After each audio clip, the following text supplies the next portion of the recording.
Qui commence? Vas-y, je te laisse parler. Alors, bonjour à tous. Moi, je suis Rokhaya Mama Traoré et je suis la chargée de projet et plaidoyer de Women of Science Initiative in Tchad, WOSIC, qui est une association qui lutte contre les inégalités et les discriminations que les filles et les femmes rencontrent dans les domaines des sciences. Moi, je m'appelle Epiphanie Dioran. Je suis la présidente de la Ligue tchadienne des droits des femmes, qui est un réseau des jeunes féministes qui luttent contre les violences sexuelles et sexistes faites aux femmes. Donc, nous faisons dans l'accompagnement psychosocial, juridique et médical des survivantes de violences faites aux femmes au Tchad. Concernant mon engagement, déjà, moi, c'est inspiré de mon histoire personnelle en tant que survivante de viol. Donc, j'ai commencé avec la lutte contre les violences basées sur le genre, surtout la lutte contre les violences que les filles rencontrent dans notre communauté et surtout en milieu familial. Donc cet engagement est parti de cette expérience personnelle-là. Mais plus tard, je me suis rendu compte d'un profond problème qui est celui du non-respect des droits des femmes et de la participation des femmes. Et c'est comme ça que je me suis intéressée vraiment à une inégalité, je dirais, spécifique qui est la non-participation ou la non-présence des femmes dans les domaines des sciences. Parce qu'on se dit, avec ces stéréotypes et la culture, ça éduque les filles vraiment à ne pas avoir de rêves, à ne pas avoir d'ambition et beaucoup plus peut-être s'orienter vers les matières littéraires, c'est-à-dire, je ne sais pas, la communication, l'histoire et autres, parce que ça ne nécessite pas forcément de longues études, alors que en tant qu'enfant et en tant qu'être humain, elle est censée avoir les mêmes droits que le jeune garçon, c'est-à-dire aller à l'école, choisir les matières qu'elle veut faire, par exemple l'ingénierie, la médecine, qui nécessitent peut-être de longues études, et dire que voilà, on le dit souvent, la science n'a pas de sexe. Si le garçon peut étudier la science, la jeune fille aussi peut étudier la science. Donc on est dans une société qui amène vraiment, qui contrôle tout, et qui exige beaucoup des jeunes filles et des femmes en fait. Comment tu dois t'habiller, comment tu dois te comporter, qu'est-ce que tu dois étudier, qu'est-ce que tu dois dire. Donc c'est un peu ça, c'est vraiment briser en fait cette barrière-là qui empêche vraiment les femmes de participer ou bien d'être impliquées dans ces domaines-là et d'avoir plein accès à leurs droits, surtout concernant le domaine des sciences. On sait que la science aujourd'hui c'est partout. On a des femmes ingénieures un peu partout dans le monde, mais pourquoi pas au Tchad? On veut avoir des femmes qui contribuent. On prend par exemple les questions de paix. Il y a aussi la science qui est rattachée à ça. Par exemple, la création des armes et tout ça. Donc, on veut voir des femmes en fait impliquées dans ces instances-là qui pourraient apporter quelque chose intellectuellement, mais aussi en tant que femme, ce changement qu'elle pourrait aussi apporter dans sa communauté. Donc ce que nous faisons beaucoup plus, c'est de promouvoir les sciences auprès des jeunes filles, donc les amener vraiment à s'intéresser à ces matières ou ces domaines scientifiques pour dire que voilà, ce n'est pas seulement uniquement fait pour les garçons, vous aussi vous pouvez vous intéresser aux sciences. Si vous avez un cerveau, ils ont un cerveau, donc s'ils l'ont, c'est que vous pouvez aussi vous intéresser à ces domaines-là, ces matières-là et exceller dans ces domaines. Nous créons aussi de la visibilité aux femmes scientifiques pour inspirer en fait ces jeunes filles-là pour dire que voilà, cette femme-là, elle est femme, mais elle est docteur, elle est ingénieure, elle est ceci, elle est cela. Donc c'est que toi aussi tu peux le faire. Et surtout pour prouver en fait à la société et à la communauté que voilà, malgré toutes ces barrières que vous avez fixées, voilà, elle est médecin, elle est mère, elle est mariée, mais elle excelle dans son domaine en fait. Donc il n'y a rien qui justifie que de dire que la femme ne peut pas être une scientifique. Non, ça c'est pas possible. Et nous mettons aussi en valeur les compétences de ces femmes scientifiques-là pour apporter une petite contribution, si je peux le dire, aux problèmes de communauté, de société, tels que les maladies de cancer de sein, en développant des applications, ce genre d'initiative que nous prenons.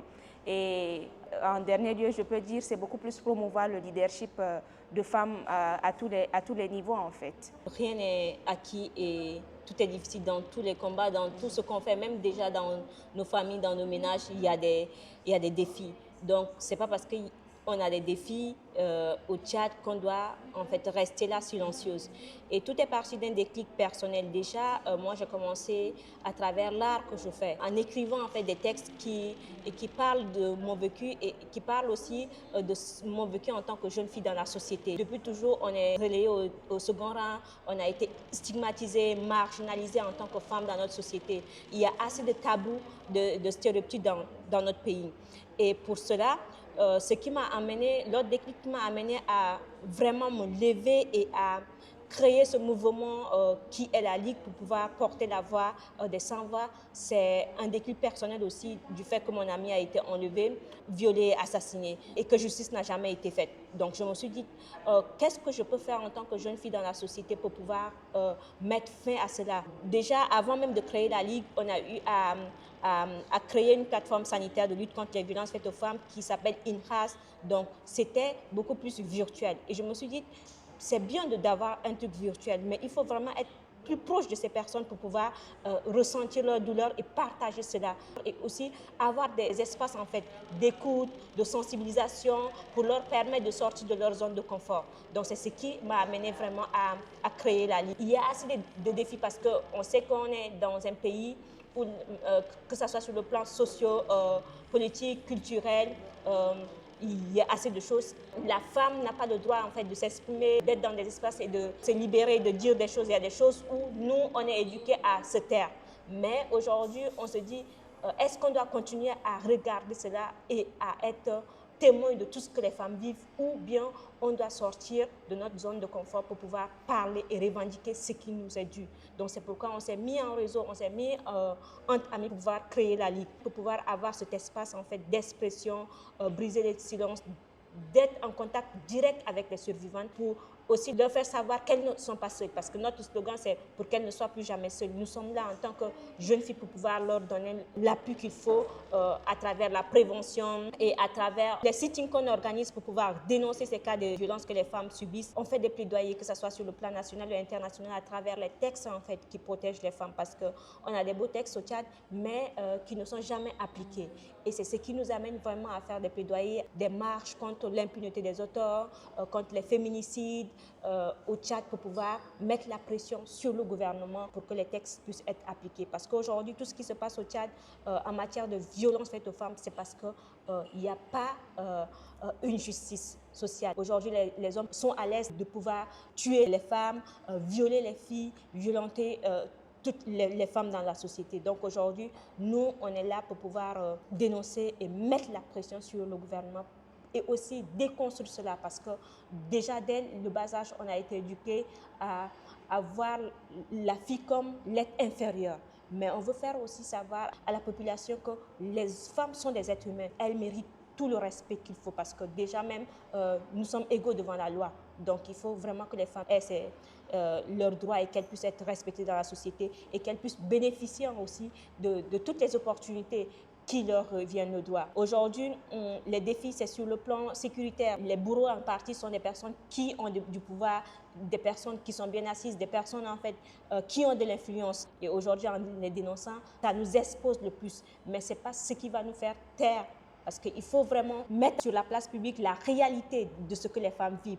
Tant qu'on n'en parle pas, les gens ils penseront que tout est normal et tout est bien en fait. On a eu à faire beaucoup d'actions, que ce soit des sensibilisations dans les écoles, dans les universités, dans les marchés, dans les ménages, dans les organisations aussi. Parce que les violences, ce n'est pas que dans les ménages, mais c'est partout en fait. On a eu à organiser des marches pacifiques, une marche sportive, des sittings, faire des plaidoyers, que ce soit au ministère de la Justice, que ce soit au ministère de la Femme pour pouvoir mettre en lumière ce que les femmes vivent au quotidien au Tchad. À travers ce qu'on est en train de faire, les voix sont en train de se lever. Les gens sont en train de prendre conscience en fait. La réalité est là. Donc les gens sont conscients que c'est des choses qui existent. On doit se mettre ensemble pour pouvoir arrêter cela. Je pense que c'est vraiment un moment exceptionnel de partage et d'apprentissage surtout parce qu'en venant ici, l'objectif était vraiment d'apprendre en fait des expériences de ceux qui sont déjà sur le terrain, ça fait des années, et aussi de comprendre en fait les défis auxquels nous faisons face en tant que peut-être militants des droits humains et toutes les luttes que nous sommes en train de mener chacun de notre côté dans nos pays de façon respective. Donc c'était vraiment d'abord un moment de partage et surtout d'apprentissage pour moi que j'ai vraiment apprécié. Et le partage ne se limite pas seulement à la connaissance, mais aussi le partage d'expériences que j'estime être très pertinent parce que moi, personnellement, ça m'a vraiment boosté et j'ai eu à récolter ou bien à identifier quelques astuces qui me permettront vraiment d'améliorer le travail que je suis en train de faire actuellement chez moi. Concernant les attentes, je dirais cette école, c'est la première édition, donc c'est comme la base en fait. Et ce que je veux comme attente, c'est que cette école continue de faire le travail qu'elle a commencé, même si elle a commencé avec un petit nombre, ce petit rassemblement. Je pense qu'il serait bien de déployer plus les actions, que ce soit en ligne, de façon virtuelle ou bien des actions physiques, pour vraiment continuer davantage de motiver les militants ou bien les activistes dans leur lutte et continuer aussi de renforcer les capacités parce que nous sommes dans un monde qui est vraiment en constante évolution, l'humanité évolue et ce qui veut dire que nos luttes aussi évoluent d'une certaine façon. Donc il faudrait aussi de façon continuelle faire ce recyclage-là de renforcement des capacités, si je peux le dire, et des connaissances pour que nous soyons vraiment outillés sur le terrain à faire le travail que nous sommes en train de le faire et aussi pour avoir un résultat vraiment impactant sur le terrain. L'une des attentes, c'est la création d'un réseau parce qu'aujourd'hui, nous venons de plusieurs pays et chacun va retourner dans son pays. Et moi, je pense qu'il serait dommage que chacun reste à faire, continue à faire en fait de façon individualiste le travail chez lui. Parce que nous sommes dans cette dynamique d'action collective, d'intelligence collective. Donc, mon attente, c'est que l'école puisse servir de réseau ou même étant chez moi au Tchad, je puisse être en contact avec mes collègues ou bien mes camarades qui sont peut-être en Guinée, qui sont peut-être au Togo, qui sont en Mauritanie, ainsi de suite, pour essayer vraiment de faire ce partage. Moi, personnellement, je suis tellement impressionnée parce qu'avoir cet espace et voir tout, que ce soit tous les militantes qui sont là et qui partagent leurs expériences, ça me touche. Ça me fait comprendre que je ne suis pas seule, nous ne sommes pas seuls, mais il y a aussi d'autres personnes qui sont là et qui partagent aussi ce combat avec nous. Il est important en fait qu'on puisse vraiment mener cette lutte, mener ce combat. Aujourd'hui, on a beaucoup appris aussi des uns et des autres. Parce que c'est aussi ça, ce partage d'expérience de ceux qui ont commencé bien avant nous, nos devanciers qui ont commencé bien avant nous et qu'aujourd'hui, en tant que jeunes, on s'inspire d'eux pour pouvoir aller de l'avant. Après, c'est quoi? Les attentes. Les attentes. C'est qu'on puisse continuer à avoir ce genre d'espace pour pouvoir faire ce réseautage, pour pouvoir s'inspirer davantage et pouvoir apprendre des unes et des autres pour grandir ensemble et faire des choses extraordinaires dans nos pays pour pouvoir aller jusqu'au bout.